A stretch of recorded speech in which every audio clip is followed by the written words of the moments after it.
This video is brought to you by Raycon.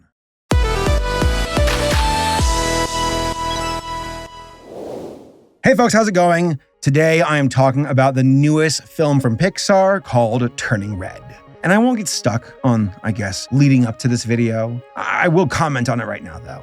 There's been a lot of discourse on Twitter, Facebook, YouTube, leading to the premiere of Turning Red. Folks getting really stuck on the entire, it's a teenage girl, it's about puberty, it's about feminine things, I can't relate to it, blah, blah, blah, blah, blah. I tried my best to tune it out, not out of a place of ignorance, but of a place of trying to see it from a constructive perspective. And above all else, not jumping to conclusions until I actually, watch the movie, which I did twice. And I gotta say, folks, I loved it. I wasn't expecting to love it. I thought I would be like, it's all right. It's good. Not as bad as what folks were fearing it would be. For whatever awkward reason, why people were going into this film with these hangups of social media woes and fears and mongering and whatever. It's like, no. Just calm down, go watch the movie, and then judge it. And that's what I did. Who would have thought that watching a movie and basing set opinions after watching it would actually give you a sound point of view with your thoughts? And I'm not even saying that folks even have to feel the way that I do. I looked through my Twitter replies to me talking about the movie and how I liked it. And there are folks who are like, I didn't care for the visuals. I didn't care for the story. I didn't care for the characters. And you know what? That's okay. No one's forcing you to like it. I think it's too often we forget that folks can have their own opinions. Now, whether said opinions are grounded in good, backed up thoughts and research and opinions, that remains to be seen, and it varies wildly. But to me, it felt very good to watch this movie and be like, oh God, thank you. All the craziness leading into this film was unnecessary. It was stupid. And there are moments where I do scratch my head and I'm like, what if it was fabricated? What if this was a marketing ploy? What if these companies knew we're just that easy to rile up and get us thinking about it, that it's fabricated, that's made up? I don't know. Makes me wonder. It's not out of the realm of possibility. There was that one whistleblower for Facebook who was like, hey, by the way, this website is designed to stir the pot, to create controversy and fighting in order to generate traffic. And it's like, oh no. Are we being played? Are we playing right into their hands? Whatever. Okay, let's just go to the movie itself. Maybe one day I'll do a video about the entire relationship between marketing and then the movie or show that it's about, but I'll save that for another time. Turning Red is a film that takes place in the early 2000s. It's about May, a Chinese Canadian who lives in Toronto. And by the way, I gotta say, it taking place in the early 2000s makes me feel ancient, because so often I'm like, oh, this movie takes place in the 1940s or 1600s, or it's a fictional time as far as Wall-E goes. It remains to be seen, I suppose. But for this to actually be like Tamagotchis, boy bands, flip phones, I'm like, oh no, I was the same age as these characters during this time. Oh no, I'm getting old! It just happens to all of us. But the movie itself, it's about May and her mother and the dynamic between them. That's the setup. Right out the gate, May even says, setting the table for us, that your parents, you owe them everything, that they are a supreme being that gave you life, that you obey them without question, that you try to please them. And that makes it abundantly clear that this is a movie about a mother and a daughter, about their back and forth, about trust and communication, obedience, love. These are themes that to me, I'm like, yeah, I see that. Being a human, growing up as a teenager, even to this very moment, back and forth, these emotions, I feel that. I can relate to it. All right, Pixar, you have my attention. Let's go. And we see how May, our main character, is a go-getter. She is a rise and grind Sigma mind, and she gets it. And I know a lot of folks at first were like, oh, the beginning of the movie concerned me. It was too much. It was overwhelming. And I feel that. So I'm like, wow, they're really coming at you. Oh, deliberately. They're assaulting you with activities, with how this girl is so active. School, activities as far as music, math, extracurriculars, because that's her lifestyle. Always coming at you because she's a go-getter, an A student, a top achiever. Makes sense. Oh, and by the way, as I said earlier, this movie is about a culture that doesn't really get that much in the limelight. And it's so exotic to me to go to their land, to see what they're about, to see their people and their history and their faith. And I'm just like, wow, Canadians are so cool. They got Tim Hortons. No, it's a Chinese family in Toronto, which is an actual thing. I watched the documentary for Turning Red. It's called Embrace the Panda. It's on Disney+. Not paying me to say that, but it's still good for background if you want to learn more about the movie. It features the folks who made the film, the director, the writer, Do-Mi, and her upbringing. Pixar always preaches write what you know, which is a good motivation, a good rule to go with, period. But for her, she is Chinese American. She is an immigrant. Her family transplanted from China to Toronto to exist outside of China and be in a bubble in Toronto. That's interesting to me. All right, back to the synopsis, all right? Sorry, I'm obviously rambling here. May here is a go-getter. And as I said before, she set the table for us as far as her obeying her parents, her mom and her father. Her mother here is definitely the matriarch of the family. She calls the shots. There's a power dynamic between her and her daughter and even her husband, as we later see in the film where the husband's quiet, reserved, occasionally speaks up, only to fall back in line. It's the mother. She calls all the shots. She's the one who orchestrates the entire way the family goes about itself, like the temple, watching over the temple, hosting visitors and tours, and May's part of that. She follows her mother's orders. And it seems like it's a case of where it's not against her will, but she willingly does it. Now, out of her being excited about it or out of guilt, I think it's a combination. And as the movie goes on, you do realize, oh, it is out of guilt, out of obligation. By the way, spoilers. I want you all to know that. I want you all to know this is a movie about becoming a teenager, about having those hormones rush through your body and you feel like an unreasonable, stupid teenage child. Because we've all been there. Well, there might be some viewers who are on their way, strap in. Hormones make you think, feel, say all kinds of things, and a lot of it is chaos. And that's what's going on here. It's called Turning Red. It's about a red panda. It's about how May turns into a red panda when her emotions are out of check.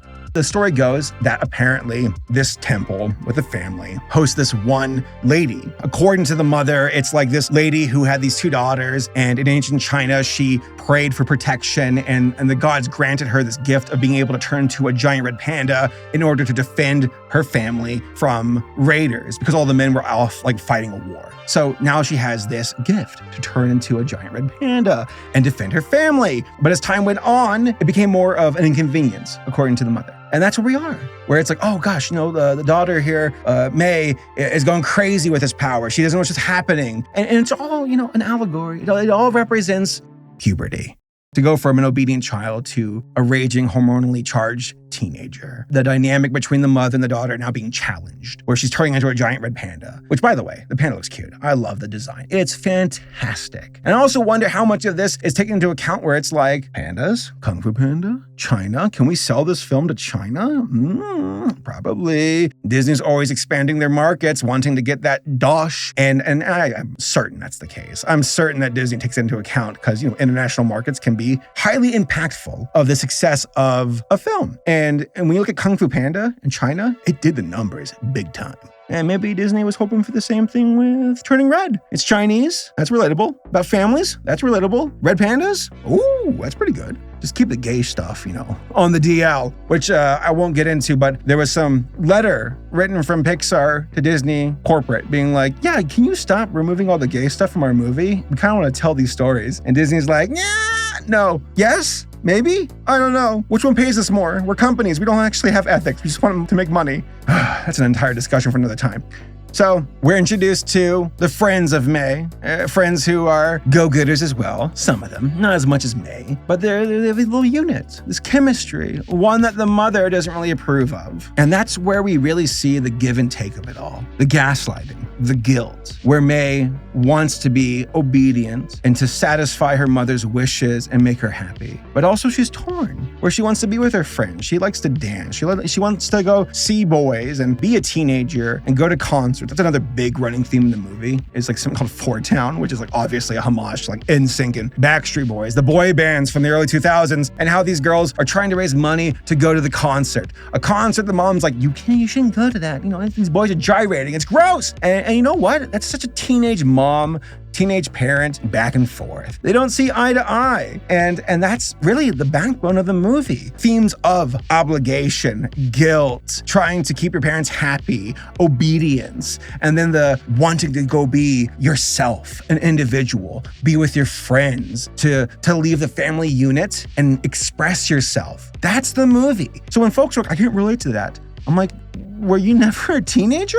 Not even a rebellious one, but one who can at least say that there was a bit of a chapter of your life where parents or guardian or whatever, you had a back and forth. I know I did. I was like, leave me alone, Mom. I want to go play World of Warcraft. You don't get it. I didn't go to concerts. I was too boring and introverted. Overall, for the story, I was satisfied. And by those spoilers, to see the mother and daughter not come from a place of being cruel or malicious, but of just being emotionally compromised, not being able to find the perspective each one is coming from. Because we see that this mother is also carrying baggage from her own mom, the grandmother who shows up in the movie, the one who set these motions into motion, these wheels into motion, this guilt tripping, this level of like, you, May, your mother loves you. Okay, that's sweet. And then the grandmother telling the mother, don't leave this child out of your sight. Be on her like a hawk. And it's like, wow.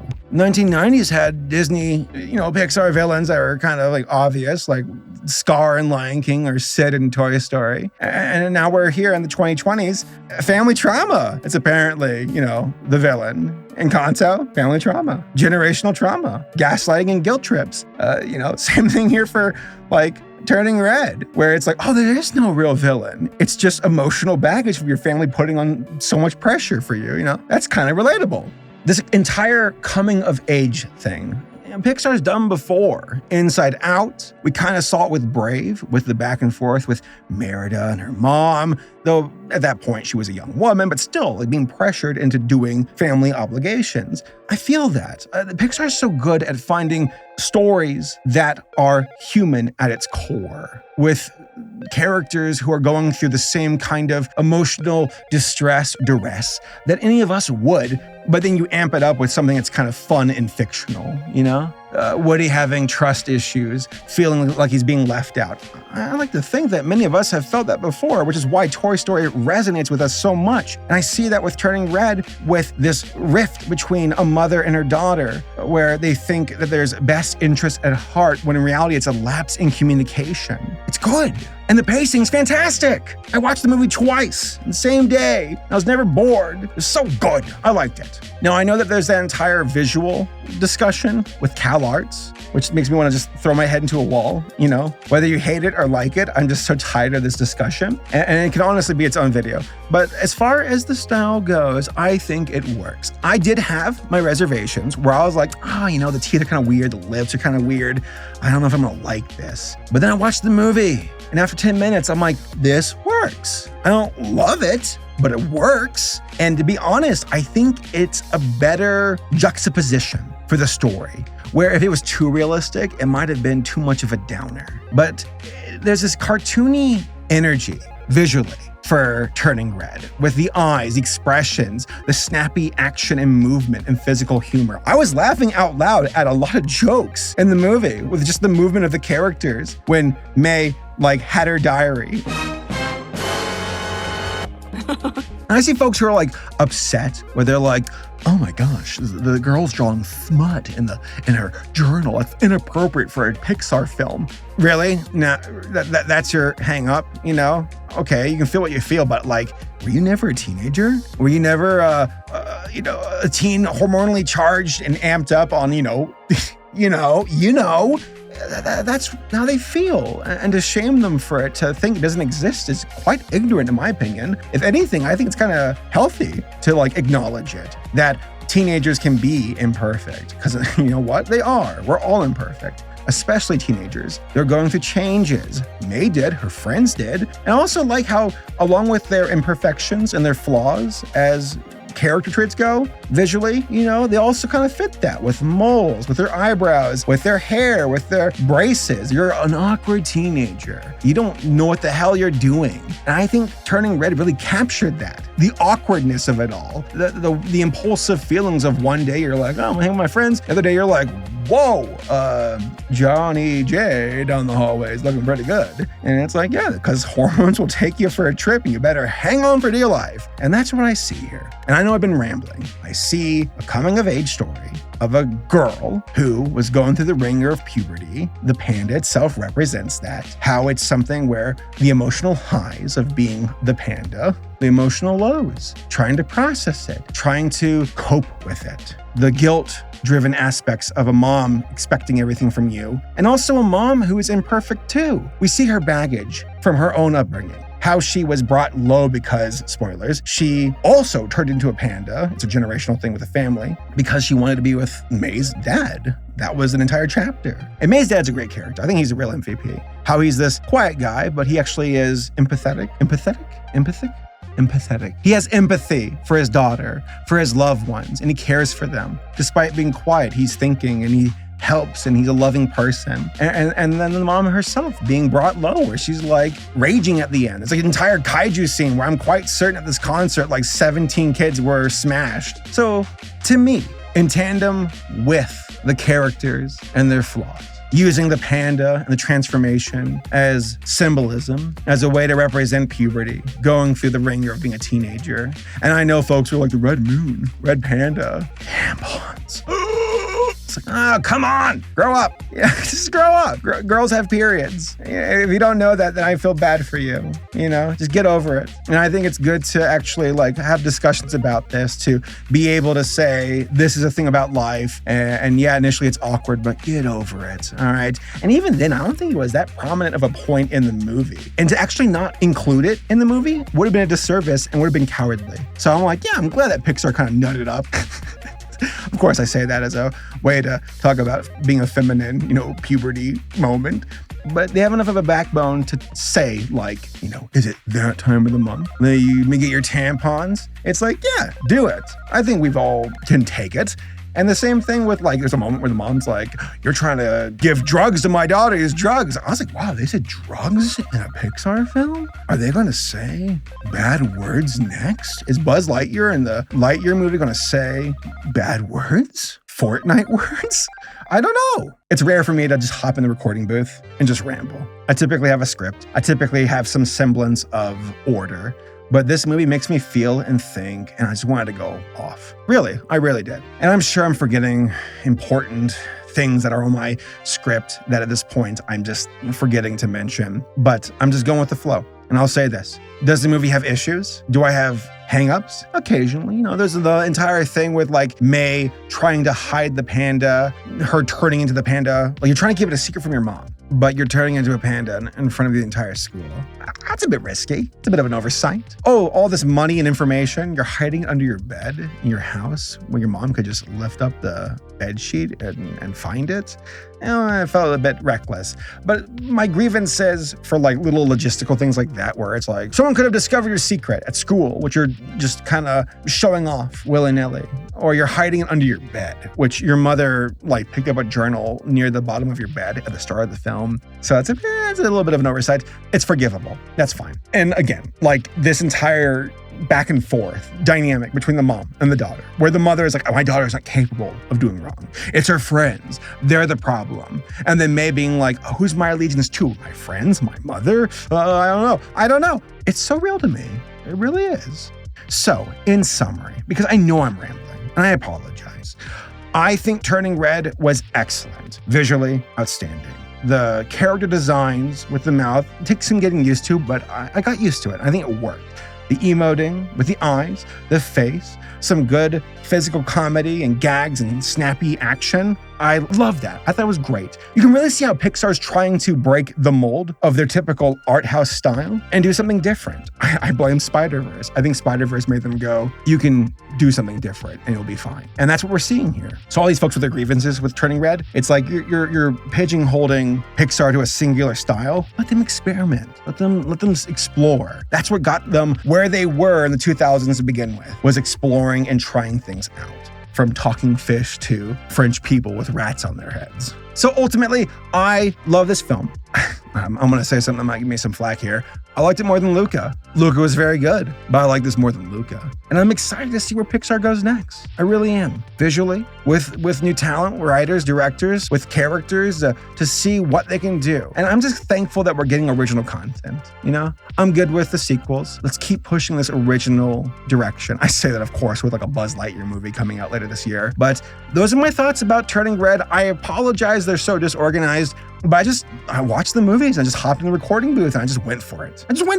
That's just what I was feeling. I wanted to talk about Turning. I wasn't even planning on doing a review, but like seeing the online back and forth and then watching the movie and being like, this is really good, got me motivated to do a recording. So here I am. I recommend Turning Red. Go check it out. And folks, you know, by the way, there's no right or wrong answer. I'm insanely curious for the folks who didn't like it. Tell me down below in the comments. I want to hear what you have to say. Truly. Not out of like, I'm going to hate on you, let's fight. But no, let's have a discussion. I would love that. So those are my thoughts about Turning Red, more or less. And yeah, I will see you all in the next video. Thanks for watching. Bye. So a big shout out to this video's sponsor, Raycon earbuds. Guys, I can feel spring in the air, and I am so psyched about going for hikes and runs again. I'm gonna plug in my Raycons, I'm gonna go outside, I'm gonna crank some anime music, and then I'm gonna go sprint up that hill like a nerd and be all about exercise outside, because that's what I'm about. Yeah, go ahead and laugh at me, but at least I get to exercise without a stupid wire getting all caught up in my arms. Yeah, who's laughing now? Ha ha ha. It's me.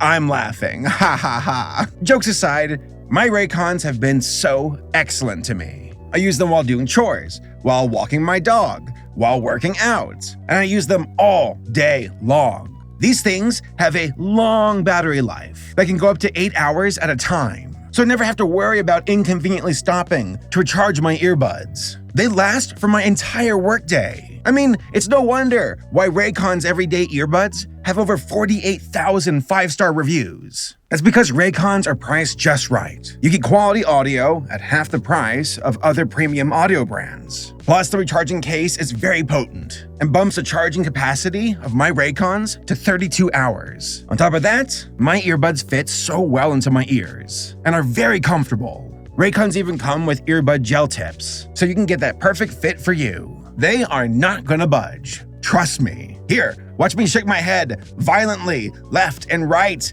and all over the place, and check it out. They're still in my ears. On top of that, the sound quality is top-notch, with an excellent bass, and the Bluetooth pairing is seamless and fantastic. They also come in a broad variety of colors, so if you're in the market for some excellent earbuds, then go check out Raycon. They look great, they feel great, and they sound great. Click the link in the description down below and go to buyraycon.com/Saberspark to get 15% off your Raycon purchase. Again, I legit use these things every single day. I love them and I highly recommend them.